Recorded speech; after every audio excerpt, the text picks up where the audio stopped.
में आप सबकी सलामती हो। आए कलाम मुक़द्दस में से मेरे साथ खोलें होसिया नबी का सहीफा, उसका पहला बाब, दूसरी आयत। ये पुराने अहनाम में सफ़ा नंबर 848 पर है। कलाम मुक़द्दस में यूँ लिखा है, जब खुदावंद ने शुरू में होसिया की मार्फत कलाम किया तो उसको फरमाया कि जा एक बदकार बीवी और बदकारी की औलाद अपने लिए ले, क्योंकि मुल्क ने खुदावंद को छोड़कर बड़ी बदकारी की है।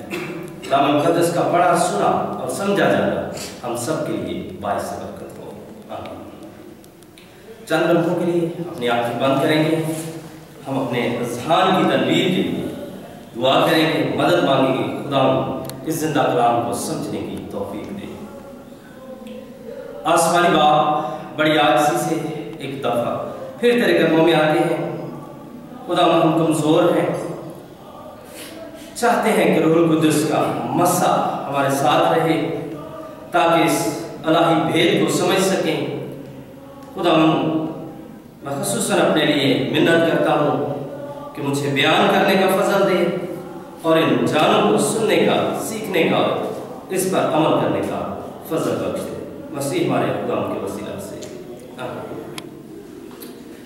इससे पहले कि हम कलाम मुक़द्दस में से होसिया की किताब के मुताला के हवासल पर गौर व खोज करें, मैं आपसे एक सवाल पूछना चाहूँगा कि हमारे खानदानी रिश्तों में से सबसे अहम रिश्ता कौन सा है?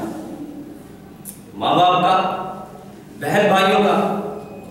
इसमें कोई शक नहीं कि सभी रिश्ते अहम हैं, लेकिन कुर्बत, हम आहंगी और मोहब्बत के एतबार से शौहर और बीवी का रिश्ता सबसे अहम है, क्योंकि खुदा का कलाम इसके बारे में फरमाता है कि वो दो नहीं बल्कि एक तन होंगे। इसीलिए खुदा ने अपने लोगों के साथ अपने आप को इसी रिश्ते से जाहिर किया है। होसिया खुदा की इसी लाजवाब और लासानी मोहब्बत को बयान करता है। आज का हमारा मज़मून जो है खुदा की लाजवाब मोहब्बत है। इस किताब में होसिया खुदा के हुक्म से एक बदकार बीवी से शादी करता है। इस मुसीबत भरी और अज़ियतनाक शादी से वो बनी इस्राएल की बुत परस्ती और उनकी बेराह रवी को बड़ी दलेरी से और सफाई के साथ पेश करता है। इस्राएल पर खुदा का गज़ब, उनके लिए सजा और फिर आखिरकार बहाली का बयान है। होसिया शुमाली सल्तनत में मुनादी करता था और ये आमोस के बाद हुआ। इस किताब का मुसन्नफ होसिया नबी ही है और होसिया का जिक्र होसिया की किताब के अलावा बाइबल में सिर्फ एक दफा दर्ज है और वो नए अहदनामा में रोमियो 9वें बाब की 25वीं आयत में दर्ज है। होसिया का सहीफा तकरीबन 721 का मीम में ज़ब्त तहरीर में लाया गया। होसिया की किताब 3 हिस्सों पर मुश्तमिल है। पहले हिस्से में होसिया की शादी, उसकी खानदानी जिंदगी का बयान है और यह पहले बाब से लेकर तीसरे बाब तक है। दूसरे हिस्से में होसिया का बनी इस्राएल के लिए पैगाम क्या था और यह चौथे बाब से लेकर 13वें बाब तक है।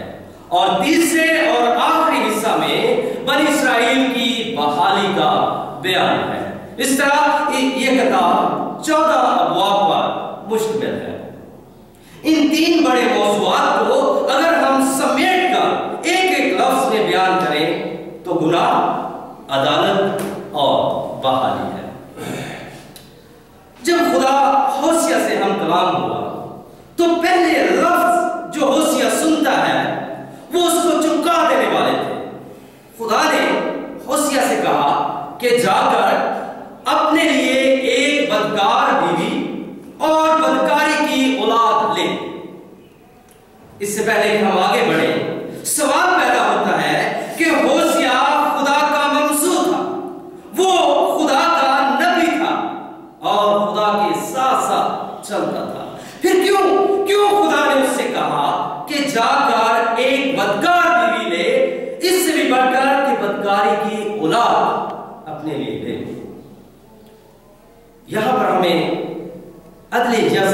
काउंसलर नजर आता है। इसके लिए अंग्रेजी में एक टर्म इस्तेमाल होती है थियोडिसी। इसको मजीद एक्सप्लेन करें तो यहां पर जैसे अय्यूब था तो वो रासबाज शख्स था, लेकिन खुदा ने उसको पुलिस के हाथ में दे दिया कि वो दुख उठाए। और इस कहानी में होशिया खुदा का नबी है, लेकिन उसको खुदा ने हुक्म दिया कि वो एक बदकार बीवी से शादी करे। क्यों? थियोडिसी या अदले यज़दा ये है कि खुदा के लोग दुख क्यों उठाते हैं और शरीर को खुदा सजा क्यों नहीं देता। होशिया के मैनी छुड़ाने वाला, नजात देने वाला, और उसकी बीवी झुमर बिन्ते दुबलाइम, झुमर के मैनी गलना सड़ना, और दुबलाइम से मुराद 2 रोटियां या अंजीर की 2 टुकड़ियां हैं। इन दोनों के नामों से इनकी खासियत जाहिर है। होशिया ऐसे किरदार को बयान करता है कि खुदा बार बार इंसान को मुआफ करता है, बार बार मौके देता है। और झुमर का जो किरदार था वो बनी इस्राइल की बेवफाई और उसकी बदकिरदारी की अक्कासी करता है, लेकिन होशिया का किरदार खुदा की अनमिट मोहब्बत का बयान है।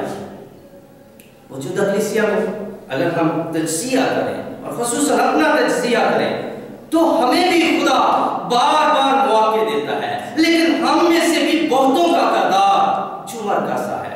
हमारे किरदार में भी वैसी ही खासियत नजर आती है। और कलाम मुक़द्दस की रोशनी में इसे देखें तो इसे रूहानी ज़नादारी का नाम दिया गया है।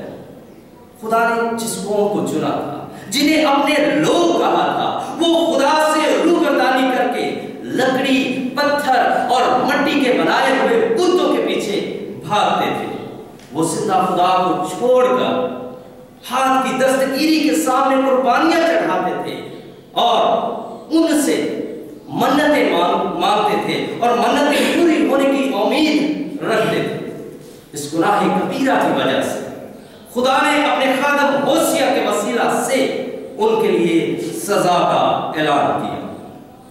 सजा के खौफ से वो खुदा की तरफ रुजू लाते, माइल होते, तौबा करते, लेकिन वो झूठी तौबा करते थे और खुदा को फरेब देने की कोशिश करते थे।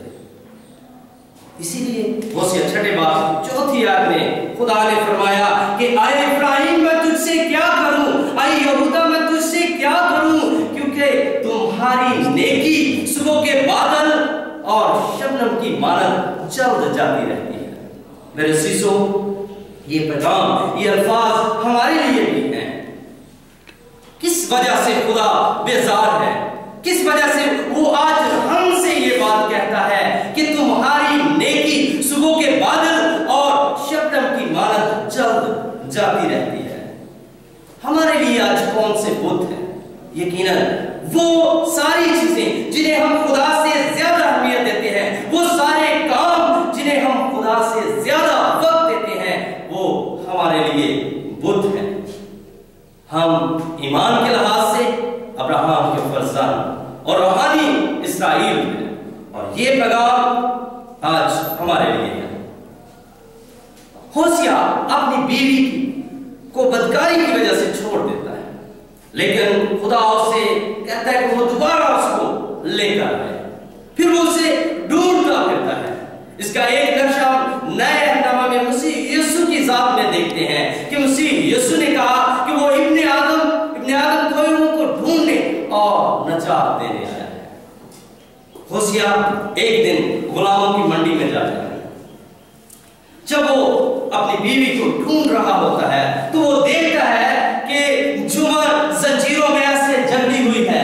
अब वो बूढ़ी औरत हो चुकी है, अब उसकी कोई खूबसूरती नहीं है, अब उसका हुस्न जमाल नहीं है। इस वजह से उसको कोई खरीदने वाला नहीं है। वो किसी के काम की नहीं, ना तो उसकी खूबसूरती है और ना ही वो कोई काम कर सकती है, इसलिए कोई खरीदार नहीं। फिर जब उसका सामना उसके शौहर से होता है, होशिया जब उसके सामने जाता है तो वो बड़ी तरसी हुई निगाहों से अपने शौहर की तरफ देखती है जैसे वो अपील कर रही हो, उससे इल्तिजा कर रही हो और ये कह रही हो कि अब तेरे सिवा मुझे छुड़ाने वाला कोई नहीं है। होशिया को देखकर उस पर तरस आया, जिस तरह मसीह यीशु को लोगों को देखकर तरस आता था, होशिया को उसकी बीवी को देखकर तरस आया और उसने उसके लिए 15 चांदी के सिक्के और 10 ओमर जौ के अदा किए, जो उस वक्त किसी गुलाम औरत की कीमत हुआ करते थे। बनी इस्राएल का हाल इसी तरह बेबस झूमर की तरह था जब वो मिस्र में थे। खुदा ने अपने कुव्वते बाजू से उनको गुलामी के घर से छुड़ाया, उनके दरमियान मौजज़ात किए और उनको उस मुल्क मौदा में पहुंचाया। इसी तरह मसीह यीशु कलीसिया का दुल्हा है। जिस तरह बनी इस्राएल के लोग अब वो कब्जे में थे, वो फिरौन के कब्जे में थे, गुलामी के घर में थे, जंजीरों में जकड़े हुए थे, इसी तरह कलीसिया अब लीस की कैद में थी, वो जंजीरों में जकड़े हुए थे। यहाँ पर जो दुल्हा है यानी मसीह यीशु, उसने रुपया पैसा नहीं अदा किया, उसने कोई सोना चांदी नहीं अदा किया, बल्कि उसने बेशकीमत खून अदा करके अपनी दुल्हन को खरीद लिया और फिर से अपने खानदान का हिस्सा बनाया। मेरे अजीजों, हम अपनी दुनियावी जिंदगियों पर गौर करें। जब हम कोई शादी ब्याह करते हैं तो हम कैसी दुल्हन चाहते हैं? हम ढूंढते हैं कि दुल्हन खूबसूरत हो, खूबसूरत हो, बाज़ौक़ हो, माकरदार हो, गर्ज के उसमें हर तरह की खूबियां पाई जाए। जब हम इंसान होते हुए हर तरह की खूबियां ढूंढते हैं तो सोचें कि मसीह यीशु जो खुदावंदों का खुदा और बादशाहों का बादशाह है, उसकी दुल्हन कैसी होनी चाहिए। सुलेमान नबी ग़ज़ल-ओ-ग़ज़लात की किताब में इसकी एक खूबसूरत तस्वीर पेश करते हैं, बयान करते हैं कि 60 रानियां और 80 हरमें और बेशुमार कवारियां हैं, पर मेरी कबूतरी, मेरी पकीज़ा बेनज़ीर है। खुदा ऐसी दुल्हन चाहता है जो पाकीज़ा हो। खुदा हमसे पाकीज़गी का तकाजा करता है। वो ऐसी दुल्हन चाहता है जिसकी कोई और मिसाल ना मिले। अपनी जिंदगी पर गौर करें, क्या हम ऐसी दुल्हन है जैसी मसीह यीशु चाहता है, या हम में अय्यूब की बीवी की सी खासियत है, या हम में झूमर का सा करदार है? मेरे अजीजों, खुदा चाहता है कि हम पाकीज़ा दिल से उसकी दुल्हन बनकर उसके साथ रहें। अगर तो हम पाकीज़गी में जिंदगी गुजार रहे हैं तो ये अच्छा है, और अगर ऐसा नहीं तो ये वक्त है कि हम सच्चे दिल से तौबा करके मसीह यीशु को कबूल करके और उसकी फरमाबरदार और खूबसूरत और पाकीज़ा दुल्हन बन सके। खुदा हम सबको ऐसा करने का फज़ल